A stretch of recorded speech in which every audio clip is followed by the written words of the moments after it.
eterno, firmado em misericórdia, justiça e igualdade, bondade e fidelidade. A tua igreja te adora, a tua igreja te adora. Que a igreja do Senhor declare: teu reino é sempre eterno, firmado em misericórdia, justiça e igualdade, bondade e fidelidade. Tua igreja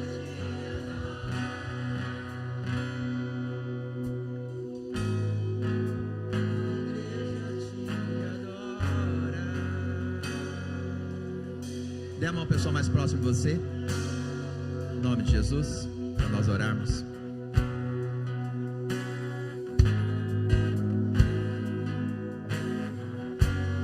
Pai, nós te louvamos, nós adoramos o teu santo nome e queremos apresentar diante do Senhor o nosso coração e as nossas vidas, e clamamos pela graça do teu Espírito sobre nós e a misericórdia, Deus do Senhor, sobre as nossas vidas.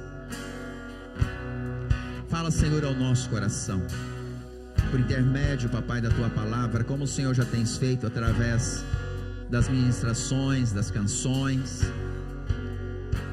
Que o Senhor nos cubra com o teu sangue, que o Senhor renove a nossa vida, que o Senhor nos oriente em todas as coisas.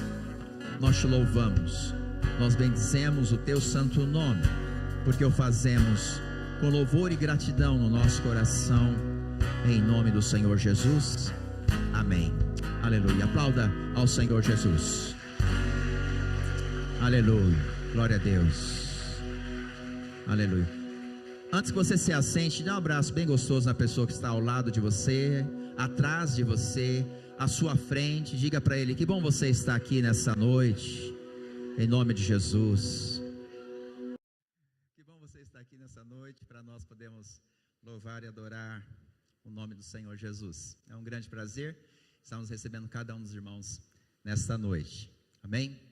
E nós queremos neste momento compartilhar as Escrituras, uma palavra que podemos assim dizer que seria talvez uma continuação, uma continuidade, um complemento à palavra da manhã, que nós compartilhamos na celebração da ceia hoje, não é?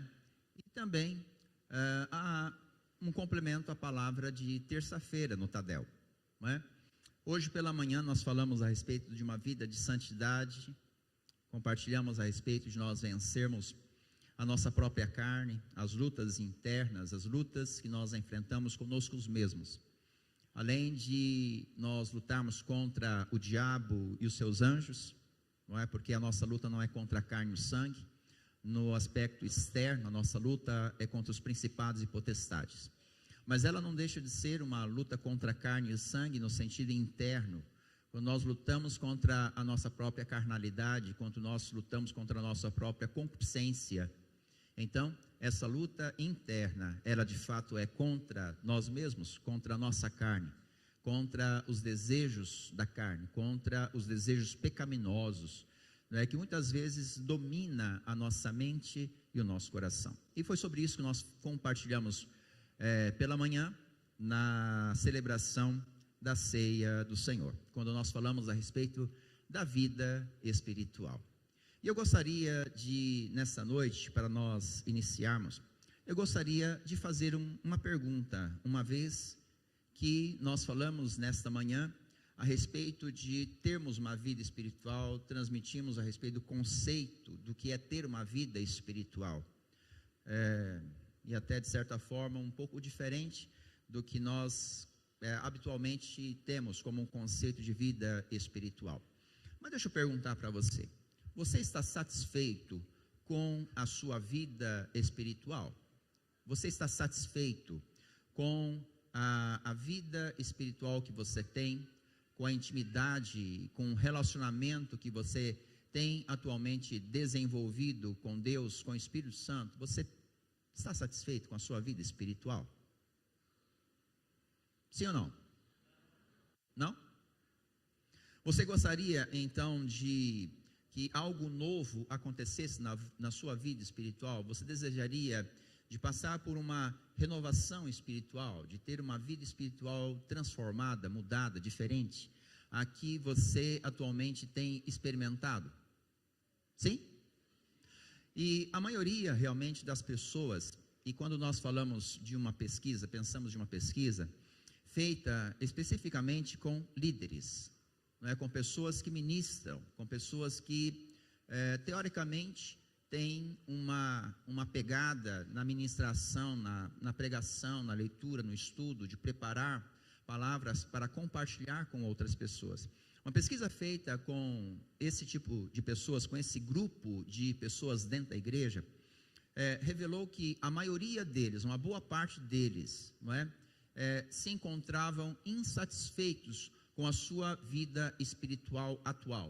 Não estavam satisfeitos com o nível de oração, com a vida de oração que mantinham, não estavam satisfeitos com o nível de TSD que desenvolviam, de leitura da palavra, tempo a sós com Deus, TSD.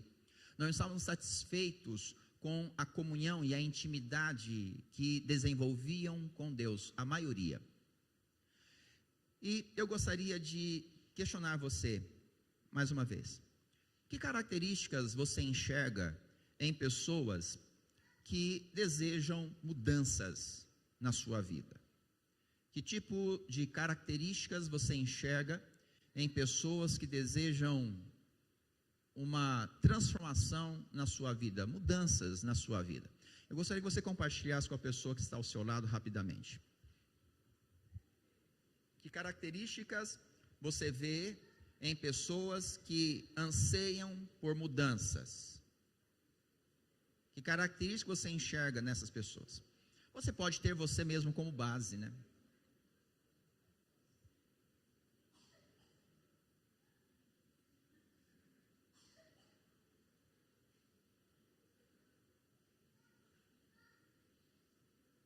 Tem gente que é tímido, né, irmãos?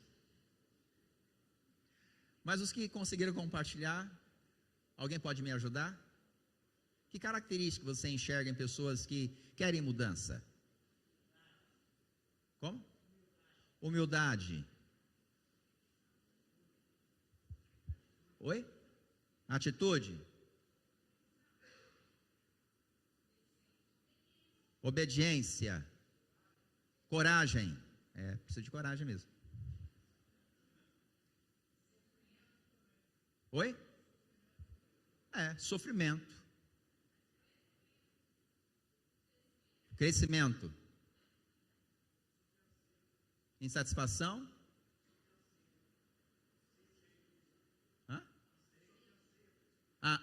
Ansiedade, anseio. Muito bem. Submissão. Eu coloquei aqui algumas que inclusive estão de acordo com o que você fala, como você está falando.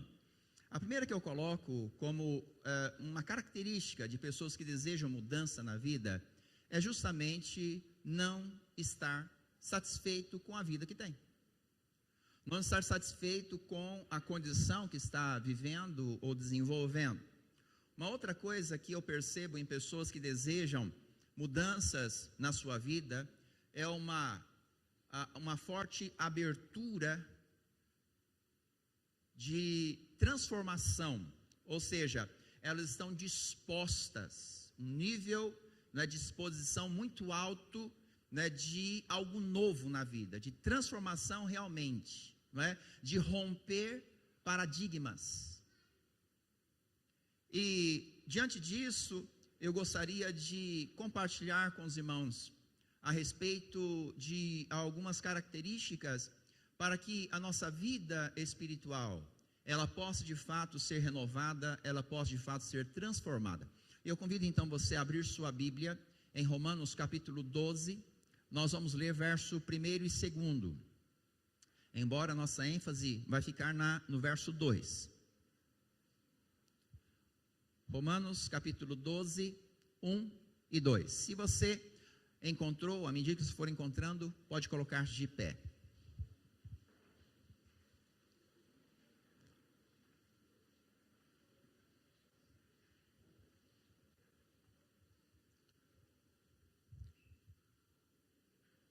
Quem não encontrou ainda, pede socorro aí.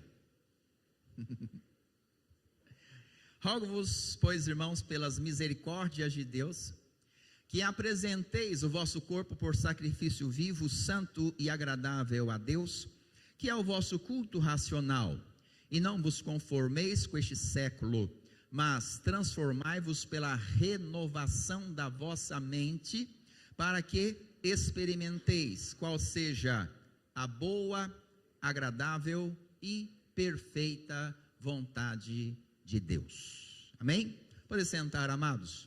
E é sobre isso que nós queremos falar, a respeito de uma vida espiritual renovada, a respeito de uma vida espiritual crescente. Pela manhã nós falamos e trouxemos o conceito do que é uma vida espiritual, não é? E de certa forma até desmistificamos aquele conceito, aquela ideia de que vida espiritual é apenas quando alguém está pingando óleo e cuspindo fogo, não é? Quando as pessoas estão no monte da transfiguração, tendo visões celestiais, não é? Quando na verdade a nossa vida espiritual, na maior parte, não se passa nos montes, e sim ela se passa nos vales, não é? Quando a fome pega e os apóstolos devem sair para a pesca, ou seja, as coisas corriqueiras do dia a dia, não é? O correr atrás das nossas necessidades básicas, o sustento diário, as coisas que envolvem a vida normal, natural. E muitos, na verdade, entendem que essa vida cotidiana não expressa em nada uma vida espiritual, mas ao contrário, nós precisamos aprender a viver a espiritualidade justamente nas coisas cotidianas, não é? Precisamos aprender a viver Deus, viver a espiritualidade nas coisas mais simples do nosso dia a dia, enxergar a operação de Deus, a condução do Senhor, a direção do Pai, nas coisas mais simples e corriqueiras do dia a dia. Afinal de contas, Paulo escrevendo a Tito, na verdade, ele diz que todas as coisas são espirituais para aquele que é espiritual, até mesmo a tarefa mais simples, não é, que faz parte do nosso dia a dia, como uma tarefa do lar, uma atividade na empresa, ela pode ser sim uma atividade espiritual, se aquele que desenvolve, ele é espiritual. Porém, as coisas também todas podem ser carnais, se as pessoas que a fazem sejam carnais. Então tudo é espiritual para aquele que é espiritual. Ele vai ver Deus e a ação de Deus até numa tragédia. Ele vai ver a operação de Deus, ele vai perceber a graça e a misericórdia de Deus, até em algo que não deu muito certo, no ponto de vista humano, mas não necessariamente no ponto de vista divino, celestial. Ele consegue perceber o mover e a graça do Senhor, o cuidado de Deus, não é? De uma forma muito clara, nas coisas mais simples. E sobre isso falamos no período da manhã. E eu quero, então, pensar um pouco mais a respeito de se você está insatisfeito com sua vida espiritual, o que nós precisamos fazer para que a nossa vida ela seja renovada e transformada. O apóstolo Paulo, ao escrever aos Romanos, o que ele diz? Ele diz: e não vos conformeis com este mundo, ou com este século, mas transformai-vos pela renovação da vossa mente. Como nós podemos então passar por um processo de renovação espiritual sem passarmos por uma renovação de mentalidade, sem passarmos por uma renovação de valores, sem passarmos por uma renovação de pensamentos?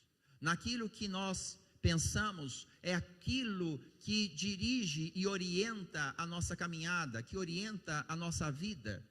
Logo, para que nós possamos ter uma vida espiritual renovada, nós precisamos renovar os valores que dirigem e orientam a nossa caminhada.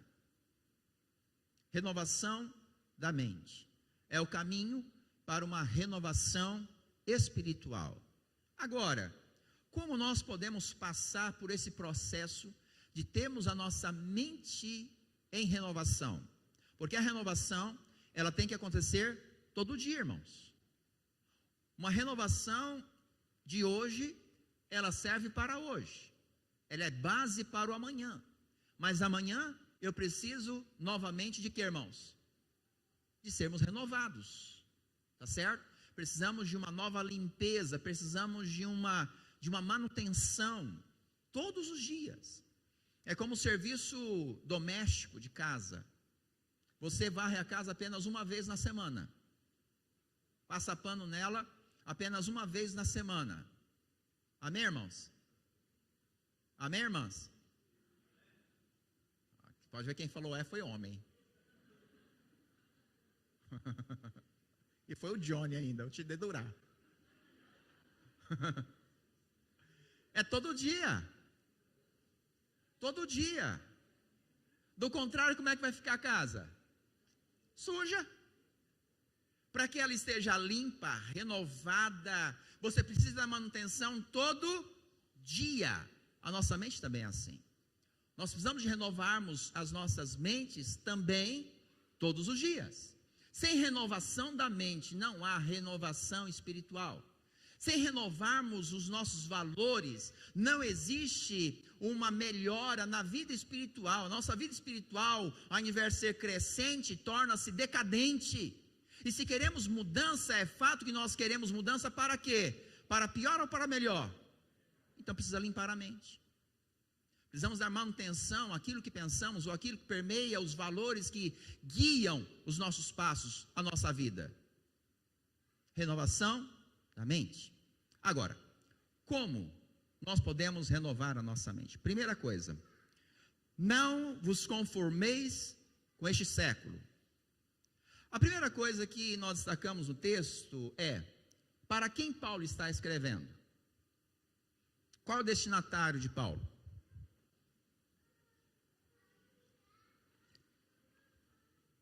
Para crentes ou não crentes? Para crentes. Ele está escrevendo para a igreja de Roma. Logo, ele está escrevendo para pessoas que conheciam a Jesus, que tinham experiência com Deus. E ele diz então a eles: não vos conformeis com este século, não vos conformeis com este mundo. A mim sugere esta palavra que então havia dentro da igreja pessoas conformadas com o mundo. Uma vez que foi necessário que Paulo desse a recomendação àquela igreja: não vos conformeis com este mundo, uma vez falando para a igreja, a mim pelo menos representa isso. Havia pessoas então dentro da igreja que estavam influenciados pelos pensamentos, pelos valores do mundo. E não é assim justamente que acontece dentro da igreja? Então, a primeira coisa que nós precisamos fazer, antes de pensarmos nos outros, precisamos pensar em quem? A transformação, ela é o que, irmãos? Pessoal. É você que precisa desejar a transformação. Então, a avaliação, primeiramente, tem que ser sua, para dizer unicamente sua, pessoal. Nós não podemos avaliar terceiros, e muito menos sermos avaliados por terceiros. A avaliação é interna. Amém, amados? A avaliação é pessoal. Então, a primeira coisa para que a mente seja renovada, eu preciso reconhecer que a minha vida tem sido direcionada por valores malignos, por valores mundanos, por valores pecaminosos. Nesse sentido, eu preciso reconhecer os meus próprios pecados. Eu preciso reconhecer os meus próprios erros. Se eu preciso ser renovado na minha vida espiritual, na minha mente, eu preciso então descobrir em que ou em que áreas eu preciso ser renovado. E por que preciso ser renovado? Se valores malignos, mundanos, têm permeado a minha caminhada, têm orientado o meu caminho. Observe então que o Provérbios, está escrito 28:13, Provérbio diz: quem esconde os seus pecados não prospera, mas quem os confessa e os abandona encontra misericórdia. Provérbios 28:13. Aquele que encobre as suas transgressões jamais prosperará, diz outra tradução. Mas aquele que confessa e deixa alcançará o que, irmãos? Misericórdia. Talvez essa seja o motivo porque muitas pessoas não têm prosperado na sua vida espiritual. Têm patinado, não desenvolvem a sua vida espiritual, por justamente não confessarem os seus pecados. Ou seja, pecam e esconde, peca e esconde. Coloca como quem esconde o lixo debaixo do tapete. Será que alguém faz isso? Pelo amor de Deus. Mas há muitas pessoas que espiritualmente talvez façam isso. Esperam que pessoas não vejam, pessoas não saibam, ou queira esconder dos pais, queira esconder da esposa, não é? Sei lá de quem? Do pastor, do líder da célula. Mas e dos olhos de Deus? Quem se esconde? Quem pode se esconder? As Escrituras é clara com relação a isso. Você quer prosperar na sua vida? Amém ou não? Você quer que a sua vida espiritual prospere? Então reconheça os seus pecados, confesse e abandone. Primeira condição: reconhecer o seu erro, reconhecer o seu pecado e caminhar para uma renovação da mente, renovação da sua vida espiritual. A Bíblia diz mais que Jesus é o nosso único mediador, porque há um só Deus e um só mediador entre Deus e os homens. Quem que é, irmãos? Cristo Jesus, homem. Nós precisamos reconhecer o estado de pecado que nos encontramos para que nós possamos abandoná-los, identificar claramente. Nesse sentido, pecado tem nome. Identificar valores que têm influenciado a nossa vida. Irmãos, e há muitas pessoas que têm. Tem ou não tem, irmãos? Tem. Quer ver algum exemplo? Eu ia já passar, mas me veio aqui alguns exemplos na mente. Valores mundanos que estão dentro da igreja. Valores malignos que destroem famílias. Por exemplo, um jovem solteiro, já numa certa idade madura, está namorando há um certo tempo, preparando-se para o casamento. Me aparece uma infeliz ou infeliz da igreja e faz a pergunta diabólica, uma cilada maligna na vida desse jovem casal. E aí, vocês já fizeram um test drive?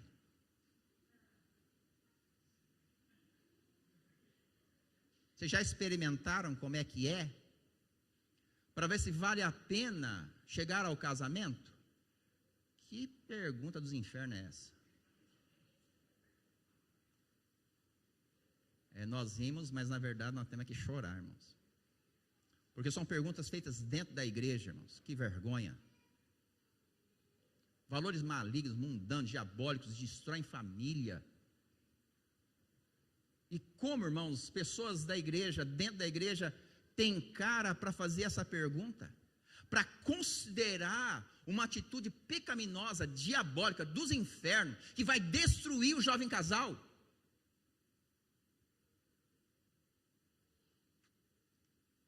Nós rimos, mas nós temos que chorar. Outra coisa, outro valor, continuando na área sexual. Olha o pensamento. A mãe ou o pai, os pais, permitem que os filhos namorem dentro de casa, mas no quarto do menino ou da menina, as portas fechadas. Sabe lá Deus o que acontece dentro daquele quarto. Aí o pensamento que dirige essa conduta como uma justificativa. Não, pastor, é melhor que eles estejam dentro de casa, afinal de contas, eu sei aonde eles estão. Melhor que eles estejam debaixo do meu bigode, do que eles estarem na praça, dentro do carro, não é? Na praça é o lugar onde que o jacaré abraça, não é?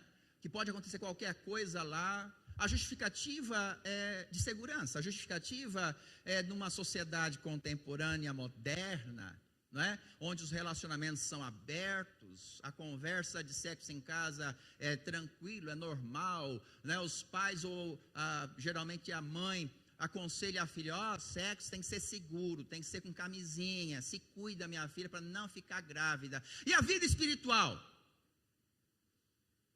Onde fica?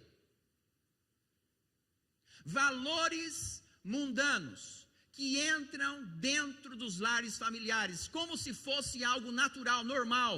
Não vos conformeis com este século, não vos conformeis com este mundo, é o que a Bíblia nos diz, irmãos. E da mesma forma como que essa palavra foi escrita para os romanos, para uma igreja, irmãos, eu prego para a igreja. A nossa realidade não se encontra muito diferente na época do apóstolo Paulo, infelizmente.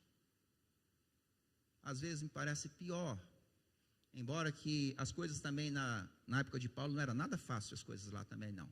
As coisas lá eram complicadas. É só você ver o capítulo 1 de Romanos, não é? Você vê lá a consideração da vida de homossexualidade, aquela coisa era toda, não é isso? E em falar nisso, nós falamos a respeito no Tadel, não é? Na terça-feira, nós fizemos algumas considerações a respeito disso. Mas eu gostaria que alguém, por favor, fizesse uma leitura para mim de Romanos capítulo 1, último verso. No capítulo 1, da carta de Paulo aos Romanos. Por favor, alguém pode fazer a leitura para mim? Fique de pé e faça a leitura em alto e bom som.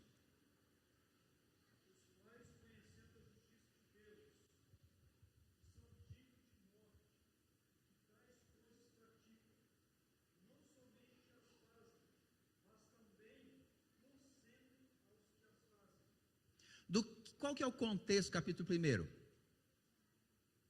Os pecados da sexualidade, especificamente a homossexualidade. E é fato que Paulo não começa com esse tema. Paulo começa, aí ele aborda dois temas, dois assuntos, que eram problemáticos na igreja de Roma, não é? A primeira era o aspecto da idolatria, né? No meados do capítulo 1, você vê Paulo abordando a problemática da idolatria. E ele vai e encaixa dentro do assunto de idolatria, não é? Os pecados da sexualidade, os pecados homossexuais, não é? E há aqueles que consideram, não, mas ali era uma alegoria para falar a respeito dos pecados da idolatria. Falam isso as pessoas que não têm o conhecimento bíblico de como Deus considera os pecados, ou os níveis de pecados, se assim podemos colocar ou classificar.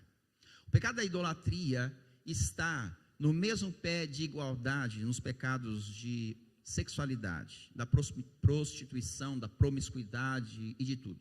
O pecado de idolatria tem o mesmo peso dos pecados da sexualidade, não é? Pensando nos aspectos falei aqui agora a palavra, prostituição, não é? De deitar-se com pessoa que você não tem compromisso, não ser o seu cônjuge, sexo extraconjugal, não é? A Bíblia considera isso como o que, irmãos? É comparado com o pecado da idolatria. Porque alguém prostrar-se diante de uma imagem é a mesma coisa que o pecado da promiscuidade, do pecado do sexo fora do casamento. É a mesma comparação, é o mesmo nível. Só que aí nesse caso, do verso que o Orcelino fez a leitura para nós, e é o que eu quero aqui compartilhar com você, é que muitas vezes as pessoas pensam, não, mas não tem nada a ver comigo esse pecado, não é? Não sou homossexual, não pratico, nunca fiz e estou de boa. E pensam na verdade que por conta disso, capítulo 1 de Romanos não faça alusão a esta pessoa, a esta vida. Se você perceber bem o texto que o Orcelino fez a leitura, ele condena não apenas os que praticam, mas também quem? Quem aprova. Quem aprova. Agora, deixa eu falar uma coisa, no Brasil está um movimento tremendo aí, para que, por força de lei, o movimento homossexual seja aceito, né, pela sociedade. Uma coisa, irmãos, nós não concebermos o ato pecaminoso. A outra coisa é discriminarmos pessoas. Deus em nenhum momento discrimina pessoas, mas sim o pecado, não é? Deus, Ele ama o homem, Ele ama a mulher, Ele ama o ser humano, mas não o ato pecaminoso que ele vem praticando. E o fato dele amar a pessoa não significa, porém, que ele aprove as mazelas que nós cometemos. Por exemplo, o seu filho, pensa no seu filho. Quando ele faz uma arte lá na sua casa, você fica assim extremamente bravo com a arte do seu filho. Sei lá, uma coisa aí que ele possa fazer que te deixa muito bravo com a atitude dele, não é? Você vai ficar ali, né, extremamente raivoso, nervoso com o que ele fez, com o que ele quebrou, com o que ele estragou, a arte que ele fez. Pintou a parede, pronto. Parede recém-pintada, ele pegou lá os lapisinhos lá, as canetinhas, não é? Ele foi lá e fez um belo de um desenho. Arte de primeira categoria, não é? Você gastou um dinheirão naquela parede. Você vai gostar? Não. Claro que não. Você aprova ou reprova o que ele fez? Mas você deixa de amá-lo por conta disso? Não. Ele vai passar por disciplina? Ele precisa passar por disciplina. A Bíblia diz: o pai corrige o filho a quem ama. Então, uma coisa é nós aceitarmos a pessoa, amarmos a pessoa. A outra é aceitar o pecado que ela comete. É diferente. Amém, amados? E é esta distinção que nós precisamos fazer na mente. Aceitar valores. Para você aceitar as pessoas, você não tem a obrigação de aceitar o que elas fazem. Aceitamos a pessoa, mas continuamos reprovando o que ela faz, de mal, de errado. Uma pessoa mentirosa, irmãos.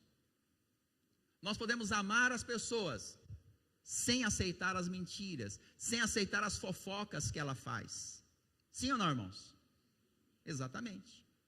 Mas o que Paulo está falando: não vos conformeis com este mundo, não se conformem com os valores que este mundo vem pregando. E infelizmente, irmãos, a igreja tem sido demasiadamente mundana. São guiadas, na verdade, por valores diabólicos e malignos, quando nós precisamos ser guiados pelo que, irmãos? Pela palavra. Quem guia a sua vida? Quem orienta a sua vida, irmãos? É o conselho de um psicólogo. Quem orienta a sua vida? É um mentor da economia, que vai dar as regras lá para o que você vai fazer da sua vida. Quando quem tem que guiar a nossa vida é Deus. São os valores que as Escrituras determinam para a nossa vida, para a nossa caminhada. Primeira coisa que nós precisamos fazer, irmãos: reconhecer o nosso pecado. Reconhecer onde nós estamos errando, reconhecer em que valores diabólicos nós estamos permitindo entrar na nossa vida. E como o Tiago pregou no domingo passado, na nossa própria família, que valores nós estamos permitindo entrar dentro da nossa casa e estar assim discipulando a nossa família. Segunda coisa, já vou caminhar, tinha até mais exemplos, mas vamos caminhar. Segunda coisa, para que nós possamos ter a nossa mente renovada, transformada, nós vamos entender que precisamos tomar posse da nossa nova vida com Cristo, tomar posse da vida cristã, tomar posse de sermos nova criatura. A Bíblia diz, 2 Coríntios 5,17, se alguém está em Cristo, é o que, irmãos? Nova criatura é, as coisas velhas já passaram, e eis que tudo se fez novo. Fizeram novas todas as coisas na nossa vida. E nós precisamos então entender que quando nós entregamos a nossa vida a Jesus, nos tornamos novas criaturas, no sentido de recebermos a salvação de Deus. E quando nós recebemos esta salvação, ser filho de Deus, isso nos coloca em uma posição.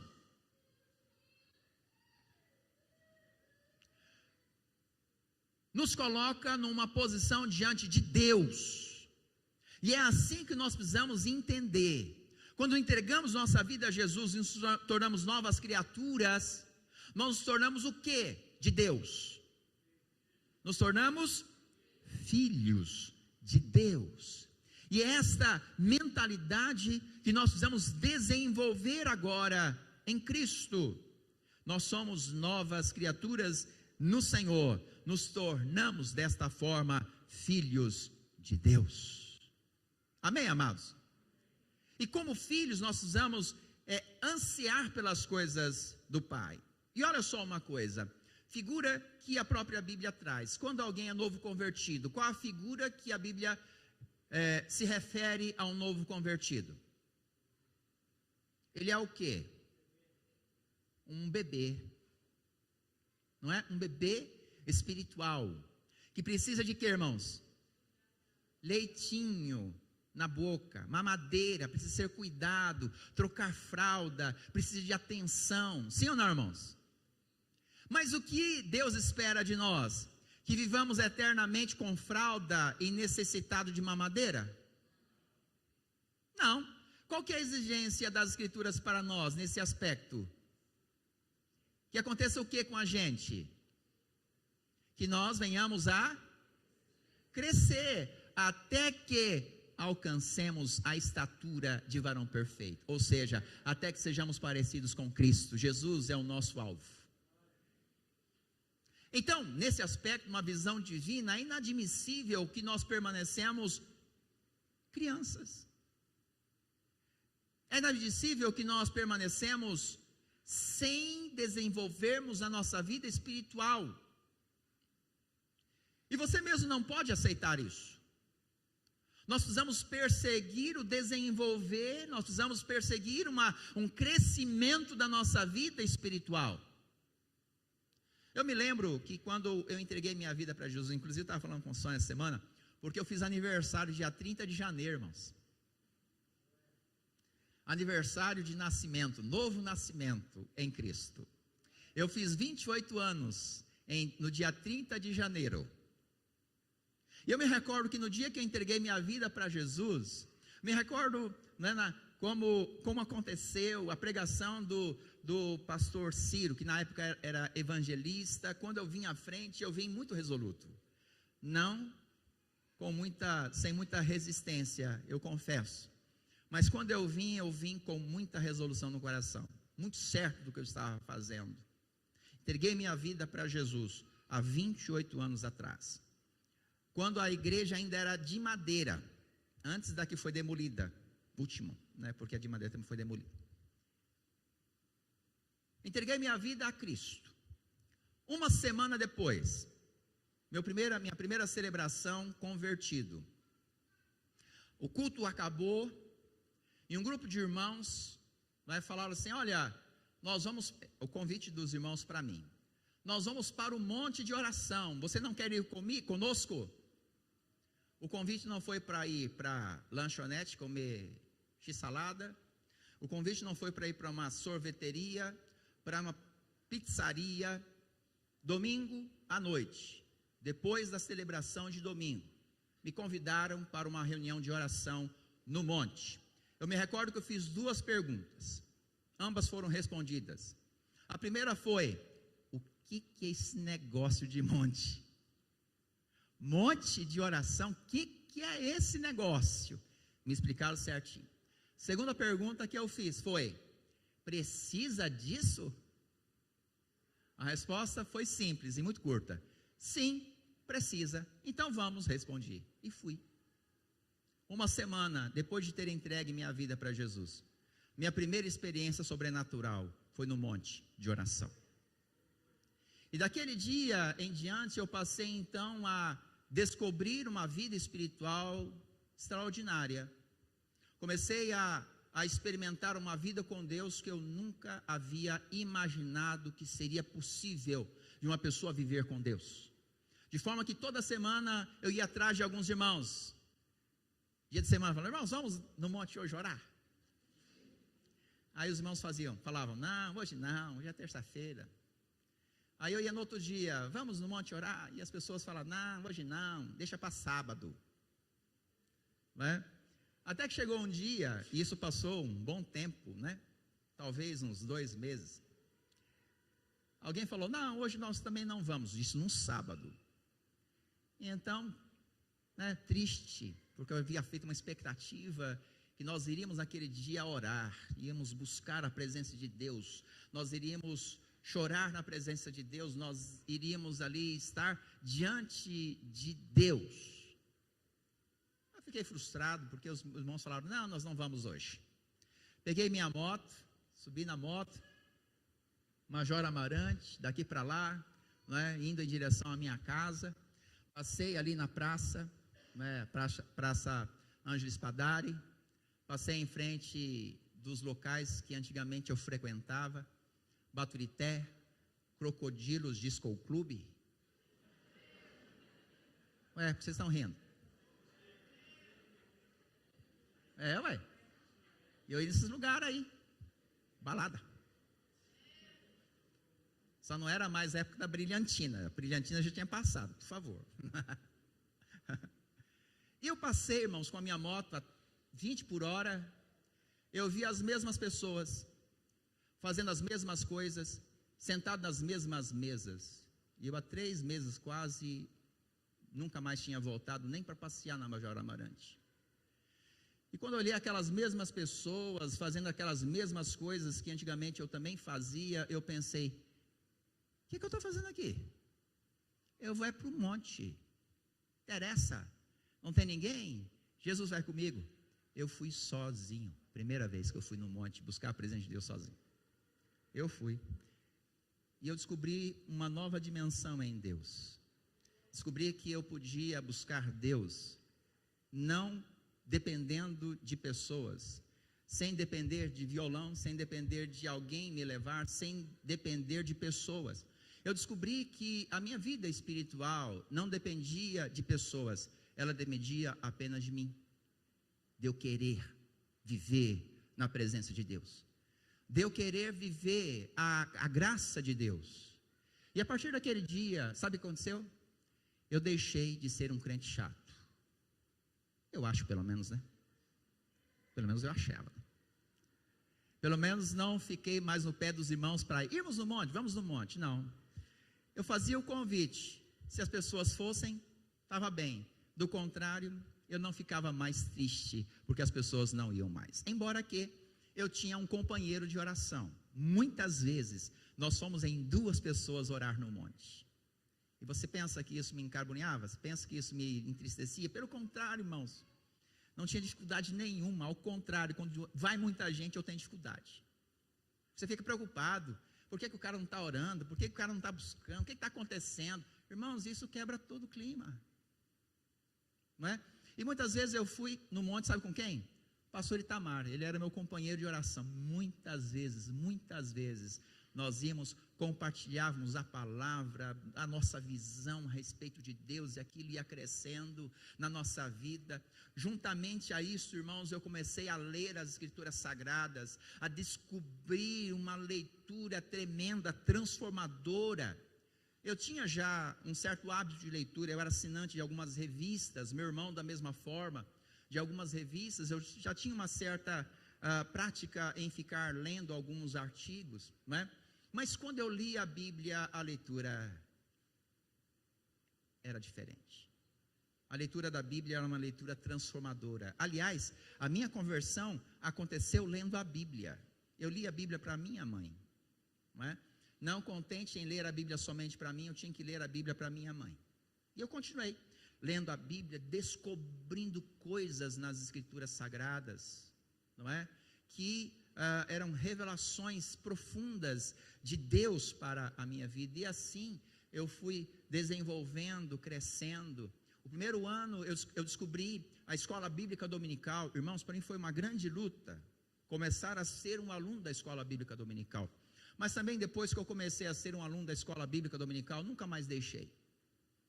Porque o primeiro ano eu frequentei como um aluno na classe catecúmenos, né, na vida nova.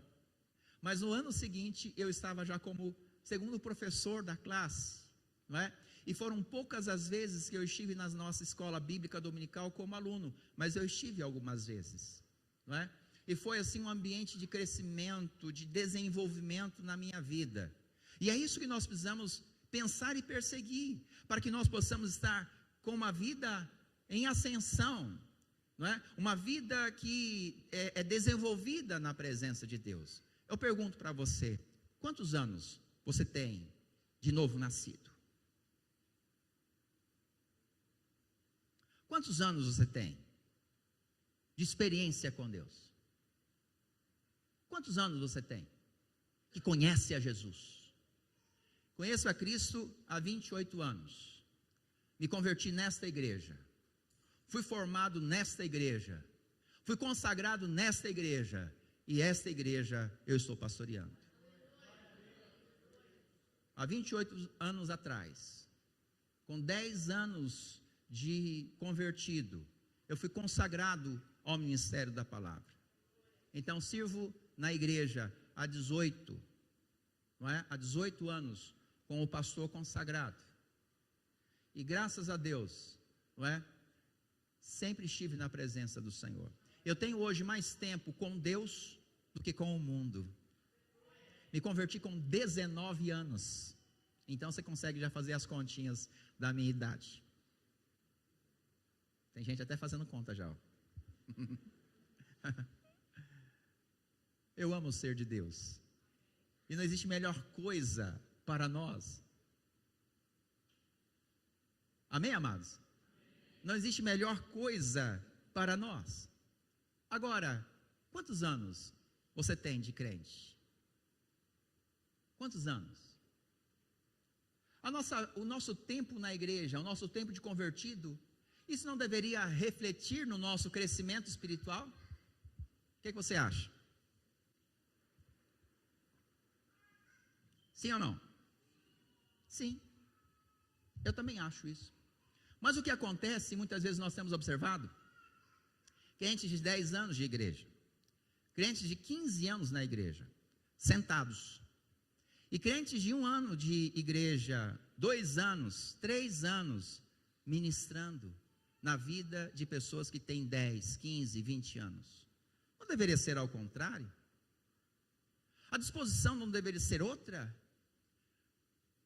A nossa maturidade não deveria crescer talvez juntamente com o tempo de vida e permanência na igreja? Porém, irmãos, não é isso que acontece. E por que não? Porque muitos estão satisfeitos com a vida que têm. Muitos, na verdade, estão satisfeitos em ter apenas a certeza da salvação. Embora que isso realmente seja, né, o top do top do top. Mas, meus irmãos, a vida cristã, Deus reserva muito mais para a nossa vida. Deus quer te levantar como um líder. Deus quer te levantar para ministrar a vida de outras pessoas. Terceira coisa para nós termos a mente renovada: pense nas coisas que são de cima, nas coisas que são do alto. Colossenses 3, 1 e 2 diz: portanto, já que vocês ressuscitaram com Cristo, procurem as coisas que são da onde? Que são do alto, onde Cristo está assentado à direita de Deus. Mantenham o pensamento nas coisas do alto e não nas coisas terrenas. Mantermos a nossa mente cativa à obediência a Deus. Mantemos o nosso pensamento focado nas coisas celestiais, nas coisas espirituais. Embora que seja praticamente impossível nós deixarmos de pensar nas coisas terrenas. Muito facilmente nós abandonamos as coisas celestiais. Muito facilmente nós não pensamos em uma vírgula das coisas de Deus, das coisas espirituais, das coisas celestiais. mas é impossível praticamente a nós deixarmos de pensar nas coisas mundanas, pensarmos nas coisas desta terra, pensarmos nas coisas desta vida, afinal de contas nós estamos nesta carne. Mas então o que significa pensar nas coisas celestiais? Sugiro que pensar nas coisas celestiais significa ser orientado e guiado por valores divinos e não por padrões mundanos. Nesse aspecto, penso que essa interpretação vai de encontro com a interpretação de Romanos capítulo 12. Não vos conformeis com este mundo, mas transformai-vos pela renovação da vossa mente, da vossa mentalidade. Nós precisamos compreender que a nossa vida deve ser guiada, orientada pelo divino, pelas coisas divinas, e não pelas coisas materiais, terrenas e mundanas desta vida. O pensamento, o ato de pensarmos nas coisas celestiais, renova a nossa mentalidade. Amém, amados? Quarta coisa, para que nós tenhamos a mente renovada, como pensamos nas coisas celestiais? Como pensamos nas coisas celestiais? Vamos colocar o nosso colchão no quintal e deitarmos à meia-noite e ficarmos olhando para o céu, vendo as estrelas, afinal de contas as coisas do céu. Não, meu irmão. Para nós olharmos para as coisas celestiais, não há como nós olharmos para as coisas celestiais sem antes abaixarmos as nossas frontes e os nossos olhos não observarem as sagradas letras. Não tem como nós olharmos para os céus sem antes abaixarmos as nossas cabeças e observarmos as escrituras sagradas, porque é dessa forma que nós olhamos para o céu, olhando para as escrituras sagradas. E nisso entramos no quarto ponto para nós termos a nossa mente renovada: estude a Bíblia. Leia a Bíblia continuamente, leia a Bíblia todos os dias, permita que a Bíblia faça parte da sua vida, permita que a Bíblia renove os valores internos do seu coração. Não há como renovarmos a mente sem pensarmos nas coisas do alto, e não há como pensarmos nas coisas do alto se nós não lermos as Escrituras Sagradas, se nós não observarmos o que a Bíblia diz para nós do que são valores divinos e espirituais.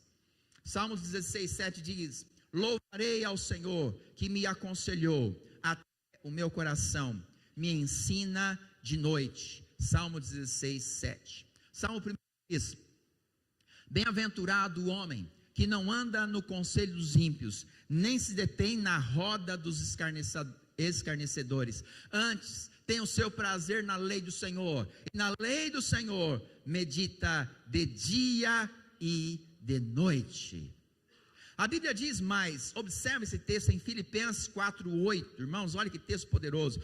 Finalmente, irmãos, tudo que é verdadeiro, tudo que é respeitável, tudo que é justo, tudo que é puro, tudo que é amável, tudo que é de boa fama, se alguma virtude há, se algum louvor existe, seja isso o que ocupe o vosso pensamento, levando a Deus todo o nosso pensamento cativo à inteira obediência a Cristo. Amém, amados? Oséias diz, 4:6, Oséias: o povo de Deus peca, por quê, irmãos? Ele perece, aliás. O povo de Deus perece por falta de quê, irmãos? Por falta de conhecimento. Leia a Bíblia, leia a palavra, e faça da Bíblia uma parte imprescindível na sua vida pessoal. O próprio salmista diz em Salmo 119:1: guardo a tua palavra no meu coração, para quê, irmãos? Para não pecar contra ti. E afinal de contas, para quê? Para que nós temos a nossa mente renovada? Para que temos a nossa mente renovada? Irmãos, precisamos ter a nossa mente renovada para que nós possamos ministrar na vida de outras pessoas. Não é para ficar em casa, não é para ficarmos assistindo televisão, não. Nós vamos ter a mente renovada, queridos, sabe para quê? Para nós podermos ministrar a vida de outras pessoas. Nós vamos ter a nossa mente renovada para que o ministério de Deus flua através da nossa vida. 2 Pedro 1:10 diz: portanto, irmãos, procurai fazer cada vez mais firme a vossa vocação e eleição, porque fazendo isto, nunca jamais tropeçareis. Portanto, irmãos, procurai cada vez mais fazer firme a vossa vocação e eleição. Amém? Deus quer te levantar com autoridade para ministrar na vida de outras pessoas. Deus quer usar você. Amém? E o que é importante que nós compreendamos nisso, depende de cada um. De querer ter uma vida na presença de Deus, de querer ter uma vida espiritual fluente, de ter uma vida espiritual crescente cada vez mais, a ponto de podermos dar e não apenas receber. É importante receber, mas muito mais de podermos dar, muito mais podermos ministrar na vida de outras pessoas, e Deus quer usar você. Amém? Você crê nisso?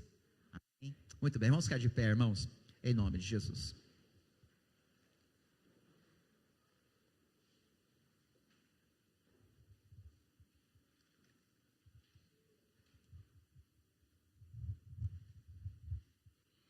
Eu faço 2 convites nessa noite.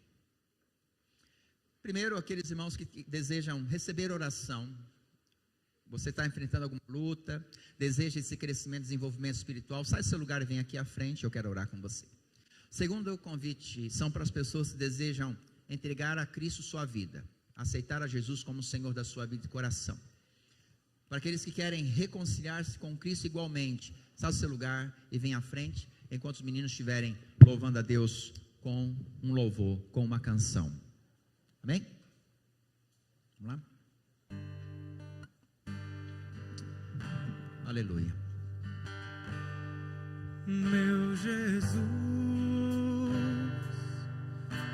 me leva para perto de ti, me leva onde eu posso ouvir a tua voz, pois quando eu escutar,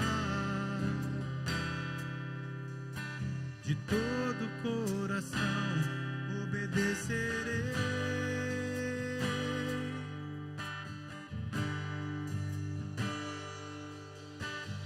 Cura meu coração e faz em mim tua vontade, pois só na tua vontade eu posso me completar.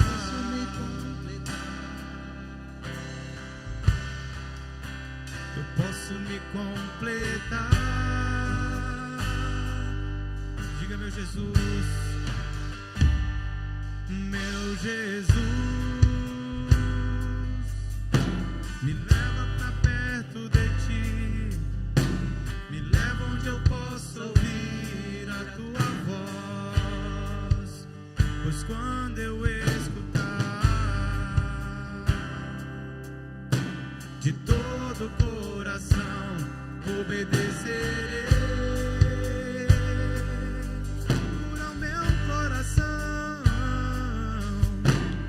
Cura meu coração e faz em mim tua vontade, pois só na tua vontade eu posso me completar.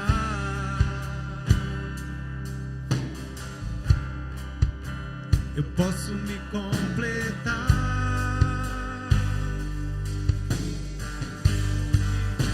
Me leva onde eu posso ouvir tua voz, me leva onde eu posso ouvir tua voz, me leva onde eu posso ouvir tua voz,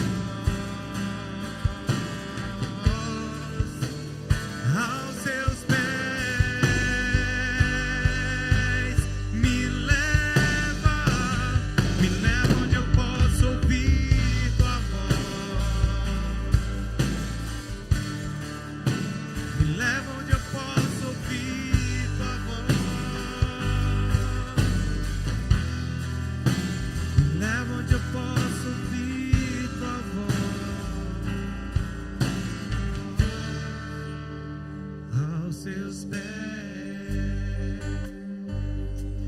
falar primeiramente com as pessoas que querem entregar sua vida a Jesus, que querem reconciliar-se com Cristo e quer fazer isso nessa noite. Se você é essa pessoa, dê um sinal onde você está, levantando uma das suas mãos. O irmão da igreja, uma irmã, vai te ajudar agora, vai te acompanhar nesse momento. Alguém que deseja reconciliar-se com Cristo, deseja entregar sua vida ao Senhor, aceitando, recebendo o senhorio dele, aceitando a salvação, a vida eterna. Se você é essa pessoa, dê um sinal onde você está, levantando uma das suas mãos, e nós vamos orar com você em nome de Jesus. Alguém deseja dar esse passo de fé? Você pode dar aqui à frente ou ainda entre os bancos. Se você for essa pessoa, dê um sinal onde você está, e nós vamos orar com você neste momento em nome de Jesus. Alguém?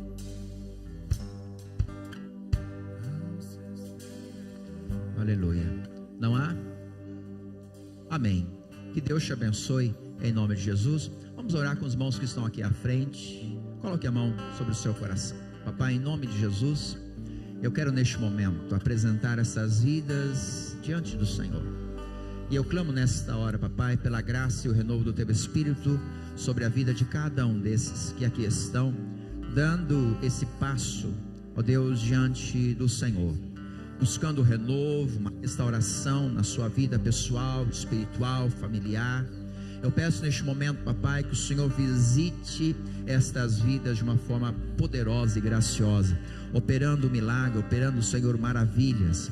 Em nome de Jesus, papai, repreende toda a enfermidade, repreende, Senhor, todo o mal, tudo aquilo que tem assolado o corpo físico, nós repreendemos em nome de Jesus.